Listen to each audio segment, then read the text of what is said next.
of this village of being a true part of democratic process in this village. Where in America can you just build stuff without the voice of the people? Where can you do it? Right here in Hempstead. Where can you use public money and sell public property in an attempt to advance a larger development plan in which public comment was not called for? Where can that happen? Right here in the village of Hempstead. Well, I told you I'm a preacher. I have one story and I'm going to take my seat. I remember hearing a story one time about a young man. Young man went to apply for a job. He was well prepared. He had an impeccable resume. He attended the finest schools. You can say that he was the best of the best. This young man walked in. He interviewed in a stellar way. He interviewed in front of a panel of persons. After he did a good job, he was assured employment at that very prominent staffing firm. The young man got his papers and walked out. The persons at the table began to laugh and joke. The person seated in the center of the table balled up that young man's very impressive resume, and he threw it to the floor. And he said, "We don't need those kinds of people working here." But something happened at that same table. Somebody stood up from the table. They went over and they picked up the balled up resume. They unfurled the resume. They ironed out all of the kinks in the resume, and they laid the resume down in front of the person that balled it up and said, "Excuse me, I think you dropped something." Well, let me tell you here in Hempstead, something has been dropped in the village of Hempstead. Our children have been dropped. Our seniors have been dropped. Democratic process has been dropped. But there are those of us who are willing to take courage and to take heart and to unfurl what has been dropped, to lay it in front of Mayor Hall and say, "Mayor Hall, we think you dropped something. You dropped something. You dropped us." And I don't know about you, but when I look at these images, when I see the conditions in which our children must learn, when I see the overcrowding schools, no, the mayor has nothing to do with the schools, but yes, he does have something to do with the schools. If he is the mayor of this village, he ought to be concerned about the quality of life, not just for those who may come, but for those who are here right now.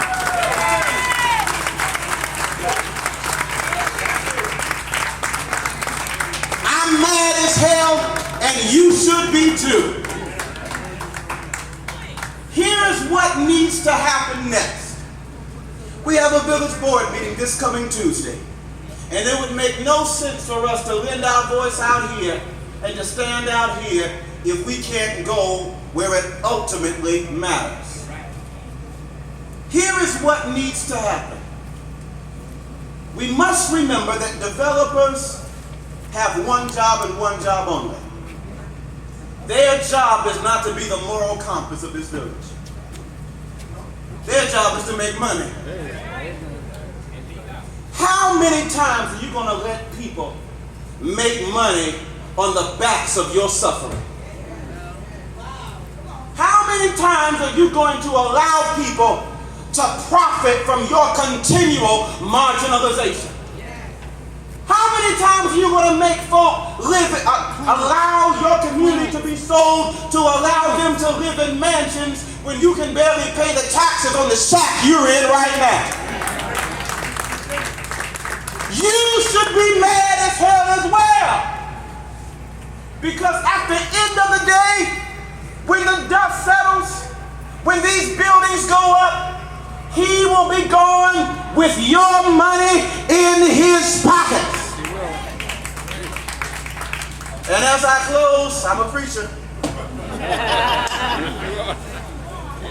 I remember when I was pastoring in California, in San Francisco, and I thought San Francisco had issues, but my God, I moved to Hempstead. I was thinking about building a new church in San Francisco. I had met with people about it. I was excited about building a new building.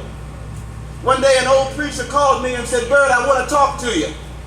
I went over to the side and I talked to him, and he said, "Why do you want to build this building?"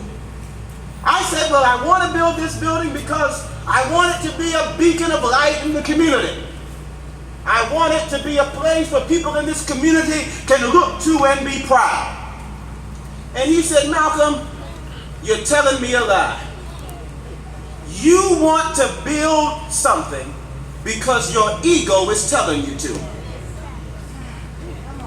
He said, "If you want," this is the old preacher talking to me now, "if you want to build something, build a lasting memory upon the hearts of the people you serve. Your memorial will not be in brick and mortar. Your memorial will not be in stained glass. Your memorial will be when it was time to speak truth to power, you stood up and you spoke out." And I say now to Mayor Hall, wherever he is, and I know some of you on the phone with him now, so he's probably listening right now. Mayor Hall, if you want to build a lasting memorial of your time as mayor here, your memorial will not be in a development plan. Your memorial will be that you were willing to say hell no to a plan that goes against the residences of the village of Hempstead. Your memorial will be that you spoke for the people first and sought the dollar last.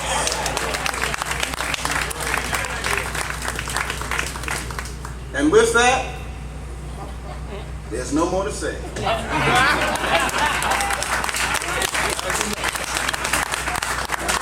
Do me a favor, if you please. Do me a favor. Do me a favor. Let me tell y'all something. I'm not scared of any of y'all. I want you to know that. Do me a favor. Grab your neighbor by the hand.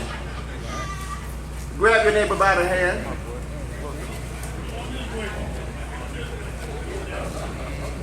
And if you're afraid to touch my hand, you should know we live in this village together. I wasn't saying that to y'all. Before we leave this moment, I want us to take just one moment to salute the efforts of Councilwoman Goosby and all those who've been working behind the scenes to shed light on this situation in this village. Can we salute these persons now? Right on. Right on. Now we need to pray now. We need to pray. But I want us to do what we're not taught to do in church. I want us to pray with our eyes open. The problem is we've been in this village and our eyes have been closed. And if our eyes have been open, we'll see it, but we won't say it. If you ride New York City subways, you'll see something that says, if you see something, say something. We have seen enough around here to have enough to speak on when we leave. So as we seek now the blessing of our Creator, the blessing of the divine, we pray with our eyes open. We pray standing on our feet. We pray with our spines erect, knowing that the God who brought us this far did not bring us this far to leave us. The God that I serve has never abandoned his children in the wilderness. We're in the wilderness right now, and it's very important for us to be bound together in unity. We're not all the same person. We don't all come from the same place, but we live in the same village. which means in some respect what happens to you also happens to me. For the same God that made you is the same God that made me. The same God who breathed into you the breath of life is the same God that breathed into me the breath of life. So that means there's no such thing as you being valuable and me not being valuable. We are all equal. We are all in the same family because we have the same Creator. And it is to that Creator that we ask His blessing, His provision, and His protection. We know that the race is not given to the swift nor to the strong, but this race and every race is given to the one that endures to the end. Fight on, village. Fight on. We're not there yet. We're not there yet. But if I can use my spiritual eye, I see the finish line on the horizon. Amen.